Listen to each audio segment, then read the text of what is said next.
أعوذ بالله من الشيطان الرجيم.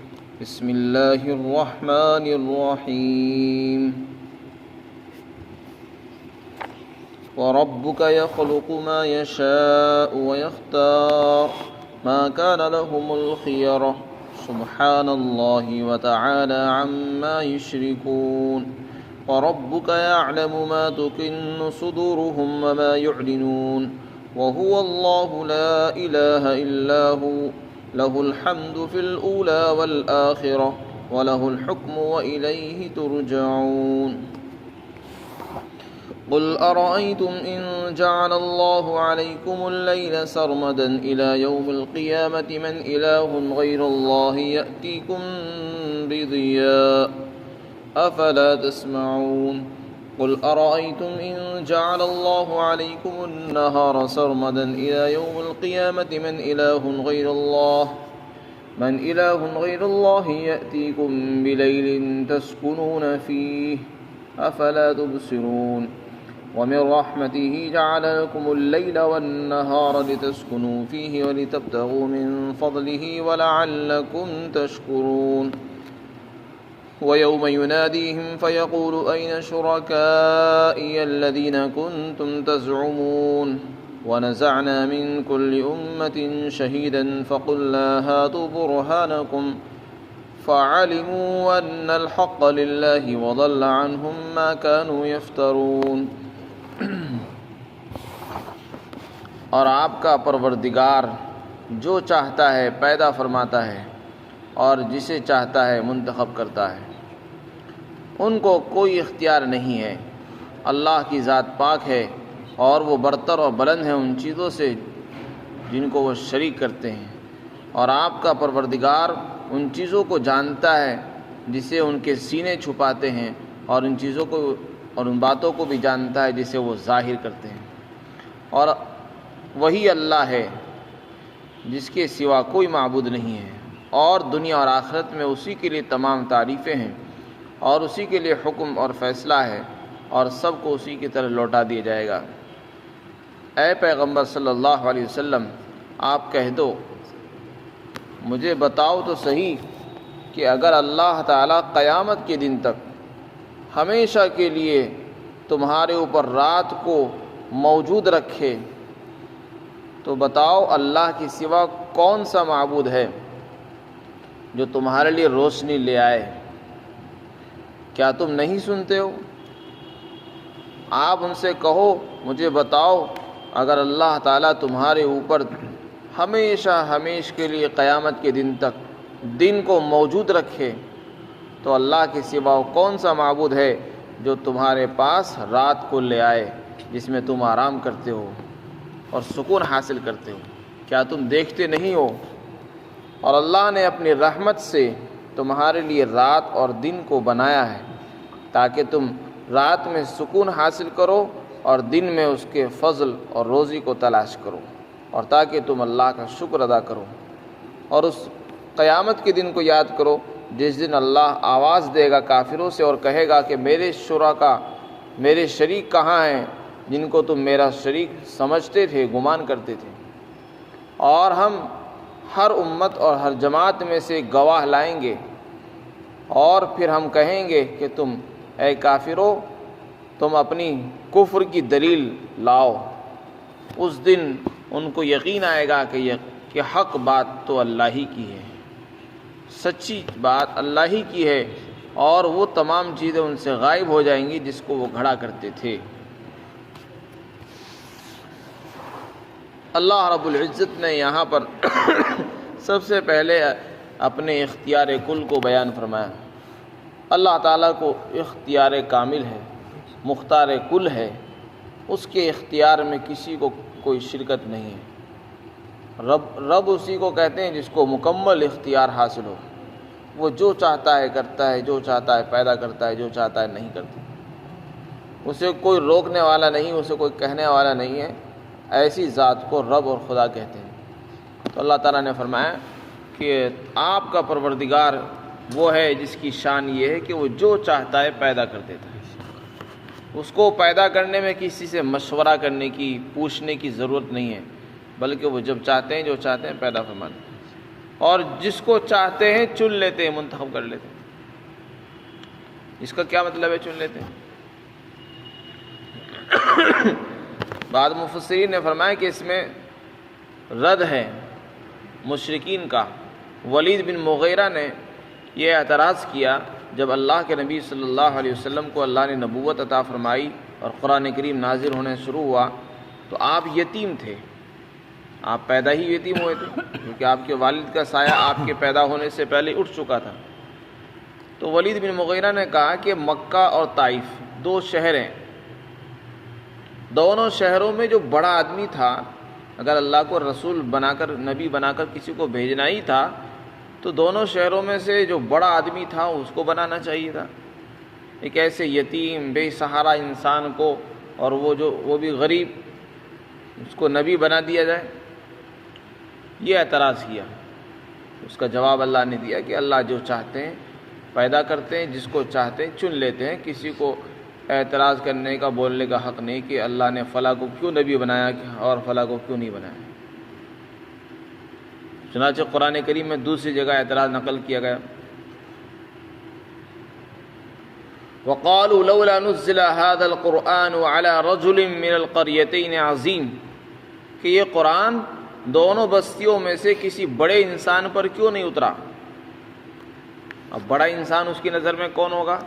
ظاہر سی بات ہے وہ دنیا دار ہے، دنیا داروں کو ہی بڑا سمجھتے ہیں، پیسے والے پیسے والوں کو بڑا سمجھتے ہیں، لیکن اللہ کی نظر میں پیسے والے ہوں، عہدے والے ہوں، یہ بڑے نہیں۔ اللہ جس کو چاہتا ہے اس کو اپنے پیغامات کی رسانی کے لیے منتخب فرما دیتے ہیں۔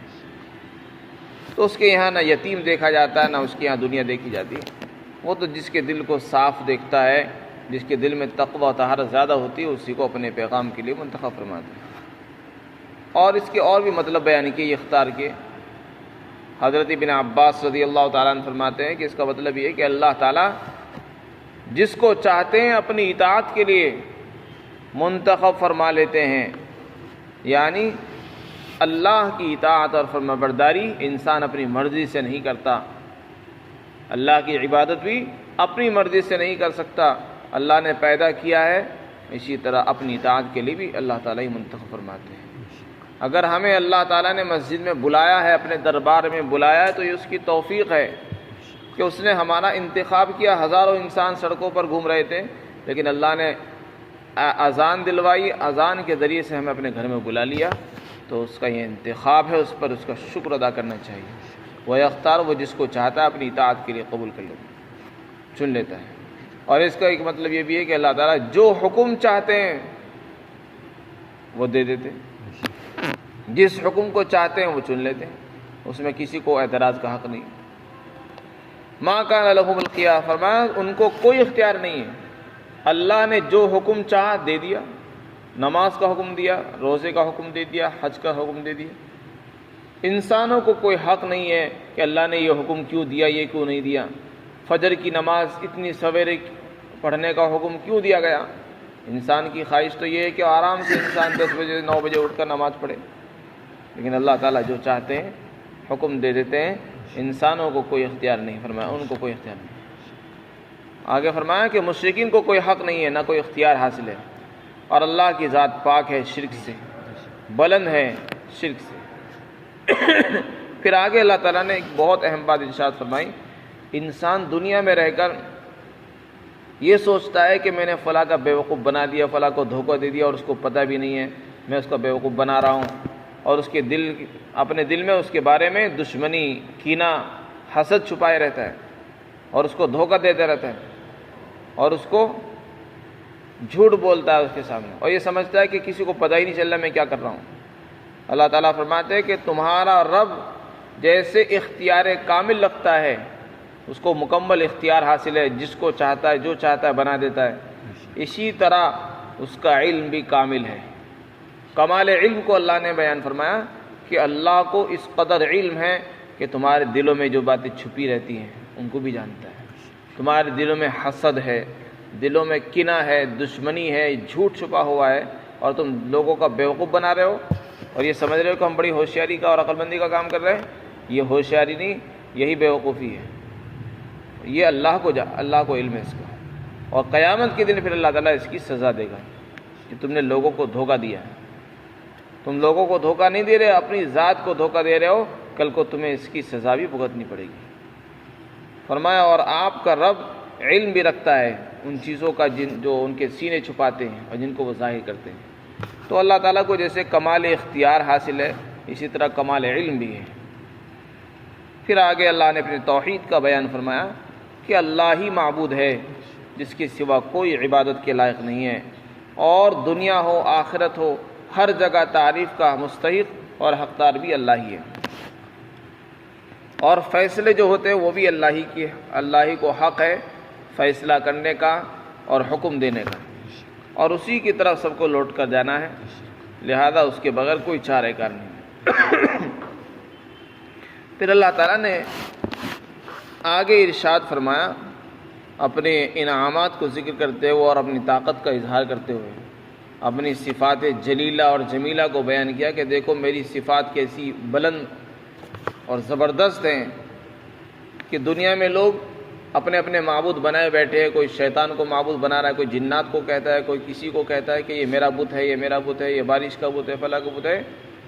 ایسے لوگوں سے سوال کیا جا رہا ہے کہ تم ان کو معبود بناتے ہو، ذرا سے ایک کام کر کے دکھاؤ، پتہ تو چلے کہ وہ خدا بننے کے لائق بھی ہے نہیں۔ اللہ تعالیٰ نے فرمایا کہ دیکھو دن نکلتا ہے، رات ہوتی ہے، یہ دن اور رات کون نکالتا ہے؟ اللہ نکالتا ہے، اور تم کہتے ہو کہ وہ بھی خدا ہے۔ اللہ تعالیٰ نے فرمایا کہ دن آتا ہے، دن کے بعد رات آتی ہے، رات کے بعد دن آتا ہے، ہر ایک دوسرے کے پیچھے آگے پیچھے لگے ہوئے آ رہے ہیں۔ اگر میں چاہوں ہمیشہ ہمیش کے لیے رات بنا کر رکھ دوں، کبھی دن ہی نہ نکلے، نہ سورج نکلے، نہ دھوپ ہو، نہ روشنی ہو، ہمیشہ اندھیرا ہی رہے دنیا کے اندر، تو مجھے اتنی طاقت حاصل ہے کہ میں رات کر سکتا ہوں ہمیشہ کے لیے۔ اب یہ بتاؤ تمہارے خداؤں میں سے کون سا خدا ایسا ہے جو تمہارے لیے روشنی لا کر دکھا دے؟ کر سکتے ہو کر کے دکھاؤ، اور ایسا کر نہیں سکتے۔ جب تم کر نہیں سکتے تو وہ خدا بننے کے لائق کیسے ہوئے؟ تو بتاؤ اگر میں رات بنا دوں تو بتاؤ دن کون لے کر آئے گا؟